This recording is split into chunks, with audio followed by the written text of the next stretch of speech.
এক সময়ের cinema hall এখন মাদ্রাসা। যেখানে আগে সিনেমা দেখতে ভিড় করতেন মানুষ, সেখানে এখন সারি করে বসে কোরআন পড়ছে শিশু কিশোররা।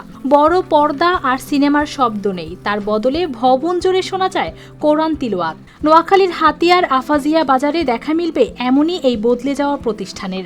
এখানে অনেকে সিনেমা চাইতো, আড্ডা ফাড্ডা করতো, খুব খারাপ ভাবে চলাফেরা করতো। এখন এলাকার লোকজন এখানে সিনেমা হলটা বন্ধ হয়ে যাওয়ার পরে এলাকার লোকজন উদ্যোগ নিয়ে এখানে একটা মাদ্রাসা করছে। আমাদের ছেলেপেলেরা, আমাদের প্রতিবেশী পাড়াপড়শিরা, বাচ্চা কাচ্চারা লেখাপড়া করে, খুব ভালো হয়েছে।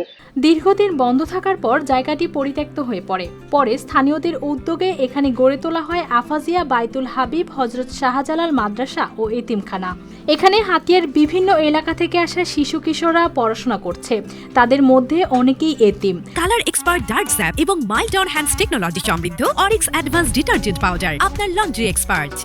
শিক্ষার্থীদের কোরআন তিলাওয়াত, নাজেরা, নুরানি ও হিফজ শিক্ষা দেওয়া হয়। আমি এই মাদ্রাসাতে হেফজ শেষ করেছি। আমার মা বাবার দোয়া, উস্তাদের দোয়া, হেফজ সম্পূর্ণ করেছি। এই মাদ্রাসাটা এক সময় সিনেমা হল ছিল, এখন আমার এই সিনেমা হল থেকে মাদ্রাসা হয়েছে, আমরা হেফজ সম্পূর্ণ করেছি। মাদ্রাসার সংশ্লিষ্টরা বলছেন, এখান থেকে ইতিমধ্যে শত শত শিক্ষার্থী কোরআনের হাফেজ হয়েছে। বর্তমান শিক্ষার্থীদেরও কেউ হিফজ করছে, কেউ শিখছে শুদ্ধভাবে কোরআন পড়া। ওনার সহযোগিতায় এবং ওনার প্রচেষ্টায় এই মাদ্রাসা এখানে সিনেমা হল স্থানে মাদ্রাসা হয়েছে। মাদ্রাসা 2004 সালে প্রতিষ্ঠিত হয়েছে। তো 2004 সাল থেকে নয়ডে ছিল, 2012 সাল থেকে আবার হেফজখানা চালু করা হয়েছে। তো 2012 সাল থেকে এখন 26 সাল পর্যন্ত প্রায় এখানে 124 জন ছাত্র হেফজ শেষ করছে। স্থানীয় বাসিন্দারাও এই পরিবর্তনকে ইতিবাচকভাবে দেখছেন। তারা বলছেন, এলাকার শিশুদের পাশাপাশি এতিম ও দূরের শিক্ষার্থীরাও এখান থেকে পড়াশোনার সুযোগ পাচ্ছে। আমি আফাজিয়া হযরত শাহজালাল মাদ্রাসায় পড়ি। আপনারা আমার জন্য দোয়া করবেন, আমি যেন বড় হাফেজ আলেম হয়ে এই দেশের সেবা করতে পারি।